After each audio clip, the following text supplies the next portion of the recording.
जी अस्सलाम वालेकुम दोस्तों, अॼु असां वञूं था पिया घुमण पंहिंजे दोस्तनि सां। कुझु पंजाब मां दोस्त आया आहिनि, उन्हनि खे सिंध घुमायूं था पिया। ॿिनि टिनि ॾींहंनि खां असां उन्हनि खे घुमायूं पिया। अॼु असांजो जेको प्रोग्राम आहे उनजे बारे में डॉक्टर कासिम असांखे ॿुधाईंदो त असांखे केॾा केॾा वठी हले। जी डॉक्टर साहब।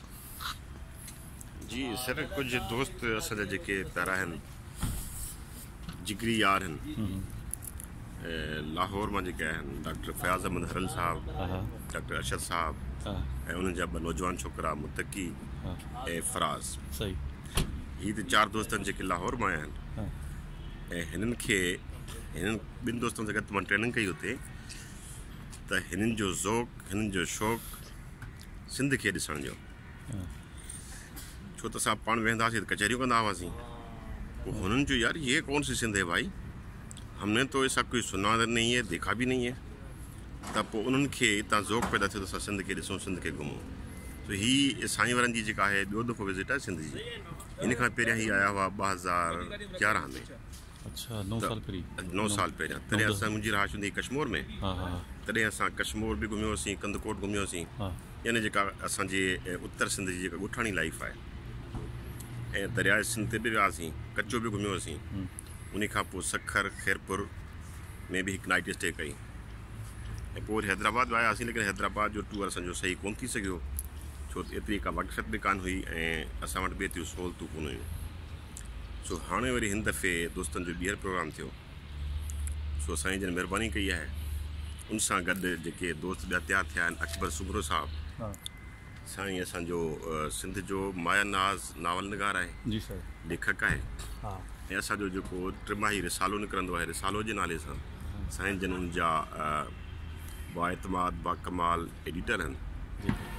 ऐं उनजो संदन पुटु आहे, नालो छा आहे पुटु तुंहिंजो? ऐं संदन पुटु आहे इबादुल्ला। मुंहिंजे ख़्याल में इबादुल्ला बि लॻे थो साईं जन जे नक्श क़दम ते हले पियो। राति ॾुखी आहे, पर उहो शासर बे त थकिया ई थर थियल चढ़ चिकिया ई चोटीअ, हलंदे हो त पुनू ॾे भौ मिड़ियो ई भेल, उथी राओ रेल वेठुनि था वारी वरे। इन सां गॾु साईं जन शाह राजी साहब तव्हां पाण जन बीठा आहियो, जेके कंहिं बि तारीफ़ जा मोहताज कोन आहिनि। डॉक्टर मोहम्मद नदीम चौहान साहब जेके पीडियाट्रिशियन आहिनि ऐं पुराणा दोस्त आहिनि असांजा, उहे गॾु आहिनि। ऐं हज़रत यूनुस अलैहिस्सलाम बि गॾु आहिनि, जेके असांजा हैदराबाद जा नयो दोस्त आहिनि। ॿियो सर हिकिड़ो आम दोस्त, ॿियो सर शौकत मीरानी साहब आहे। हमेशह यानी इहो छा कंदो आहे, छा कंदो आहे हिकिड़ो टोलो हाणे वीडियो छा तव्हां ॿुधायां, तव्हां पाण ॿुधायो छा करे वेंदो आहे विच में गोहियूं छा कंदो आहे सर इहे? हा, शौकत साहब जूं गप्पा गोहियूं हलंदियूं रहंदियूं आहिनि, पर मां पोइ बि हिन जो नालो जेको रखियो आहे न, उहो आहे त जंहिं दोस्तनि सां तारुफ़ कराईंदो आहियां, त शौकत भाई सिंध जी नॉलेज जे बारे में असांखे अगरि खपे थी जेका एक्यूरेट नॉलेज आहे, उनजे हवाले सां शौकत साहब मुंहिंजे नज़दीक उनजो छा हूंदो आहे, इहो रखे थो, हैसियत रखे थो, छा चवंदा आहिनि साईं उन खे, इंसाइक्लोपीडिया। ठीकु आहे। सो साईं जन बि हलनि पिया उनजे करे असां माना सभु शयूं। हाणे इहो जेको गप्पा गोही कंदो आहे शौकत साहब, इहो कनि मां ख़ासि तौर तव्हांजे हवाले कयो आहे, छो त हिन जी वठा ॾोर तव्हांजे हवाले आहे, तव्हांजो मुरीद आहे ऐं वरी साबन शाह जो बि मुरीद आहे।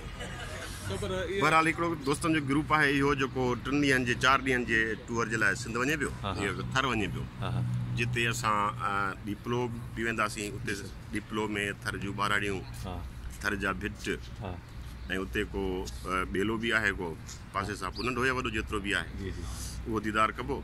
उन खां पोइ असांजो स्टे आहे जेको उहो मिठी में आहे। ऐं मिठी त मिठी आहे, मिठी आहे, कंहिं में तारीफ़ जी मोहताज कोन आहे। मिठी जी जेका ख़ासि ॻाल्हि मशहूरु आहे, उहा आहे त तव्हां मिठी में का भिट आहे, उन पॉइंट ठाहियो हुते, उते चढ़ी वञी बीहंदो त राति जे टाइम जॾहिं बल्ब ॿरनि था, त मिठी जो शहर जेको आहे, गड्डी भिट, त मिठी जो शहर जेको आहे उहो मथां बीह करे लॻंदो आहे ॾीओ पियो वरे, यानी उहो को अहिड़े नमूने ठहियलु आहे, कंहिं में वादी में ठहियलु आहे। ॿियो मूंखे बेद नथो अचे हुनजो, उहो आहे त डूंगर लाॻे ॾेपतो। साईं यादि आहे तव्हांखे को साहब?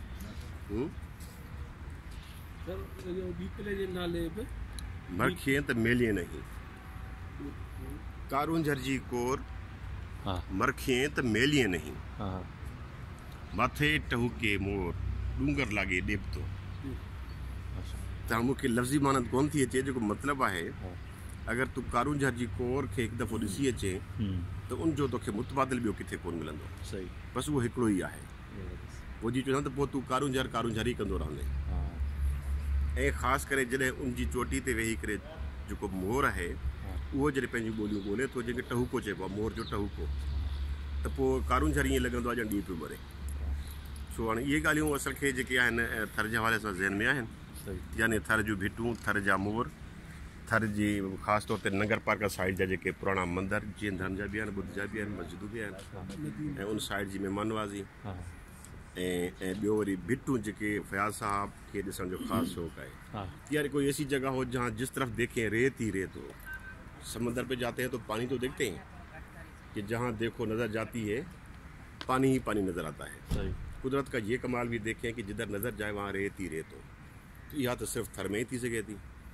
सो इहो संगत दोस्तों से गॾिजी करे। अच्छा, इन में टूर में ॿियो मेहरान भी शामिल आहे असां सां। भाइटो आहे मुंहिंजो, ये मेहरान यूनिवर्सिटी मां जेको आहे में कई आहे कंप्यूटर सॉफ्टवेयर में बी कई आहे। ऐं इन सां गॾु मुंहिंजो नौजवान पुटु जहानज़ेब जेको इंटर जो शागिर्द आहे उहो बि हले पियो। ऐं सावल खान जेको क़ाइद अवाम यूनिवर्सिटी इंजीनियरिंग यूनिवर्सिटी आहे जेका उनमें सिविल इंजीनियरिंग जो 3rd ईयर जो स्टूडेंट आहे। सो ही नौजवान जो भी हिकिड़ो ग्रुप आहे। नौजवान खे वठी वञण जो मतिलबु जेको हुयो जो फयाज़ साहब ने बताया था वो ये कि एक तो इनमें इनके नौजवान जो पंजाब से, लाहौर से, और जो हमारे नौजवान हैं इनमें आपस में इंटरेक्शन हो जी। दूसरा ये कि आजकल के नौजवान जिस तरीके के सबको पता है कि उनको अपनी सरजमीन, अपनी सिंध, अपने पंजाब, अपने कल्चर, अपने लोकल विजडम या फोक विजडम जिसको कहते हैं, उनका उस तरीके से आइडिया नहीं। यानी उनके नज़र में उनकी कोई वैल्यू जिसको कहते हैं अहमियत, वो उजागर नहीं की गई। क्योंकि सारे लोग आजकल सोचते हैं शॉपिंग मॉल्स के बारे में, KFC के बारे में, फास्ट फूड्स के बारे में, वो जदीद जो एडवांस कंट्रीज़ हैं उनमें जो जो चीज़ें दिखाई जाती हैं, तो इसका मतलब ये नहीं होता कि हमारे यहाँ कुछ है ही नहीं। तो उनका वैल्यू अलग है, उनका कल्चर अलग है। हमारा जो कल्चर है जो ईस्टर्न कहलाता है, ईस्टर्न वर्ल्ड का, ईस्टर्न साइड का, वो अपना एक मर्तबा रखता है, उसकी अपनी वैल्यू है, उसकी अपनी अहमियत है जी। तो जब तक हमारा नौजवान नस्ल इन चीज़ों से बखूबी वाकिफ़ नहीं होता तो उनकी दिल में इन चीज़ों के लिए फिर वो चीज़ आ भी नहीं सकती। तो एक तरीके का लिंक पंजाब और सिंध के नौजवानों में, और दूसरा जो एडवांस तरीके से लोग सोचते हैं वो अपने माजी को ना भूल जाएं कि हम कहाँ से हैं, कैसे हैं, उनकी तारीख क्या है। तो इसमें इनमें ये जो गैप है इसको फिल करने के लिए इस हवाले से ये जो टूर रहेगा मेरे ख्याल में ये तारीखी रहेगा।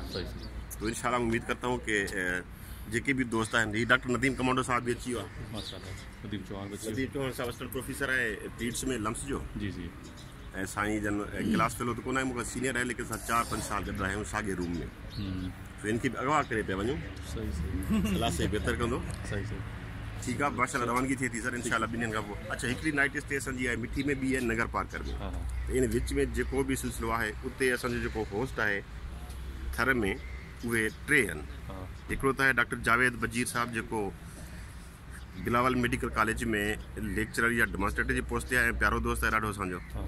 ऐं ॿियो आहे डॉक्टर प्रेम सागर जेको उते कंहिं BHU में कमु करे पियो, उहो मिठी जो रहवासी आहे। ऐं टियों आहे खोसो साहब, कंबर खान खोसो साहब जेके नगर पार्क जा उतां जा चङा मुड़ुस आहिनि, पंहिंजो असर रसूख़ बि रखनि था ऐं पंहिंजी हिकिड़ी जेको आहे तो इन हवाले सां महिमान नवाज़ी जे हवाले सां भी उनजी हैसियत मञियल आहे।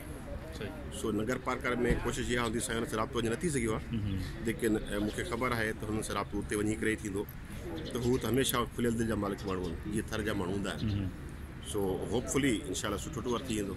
वापसी ते वरी इंशाल्लाह हाल वाल कबो। ठीकु आहे, वॾी महिरबानी थी। सो दोस्तों तव्हांजी वॾी महिरबानी। हीअ हींअर असांजी लॾो करे वञे थो पियो, सभु दोस्त बि था, सभु रेडी लॻा पिया। सो हाणे असां वञूं था पंहिंजे सफ़र ते।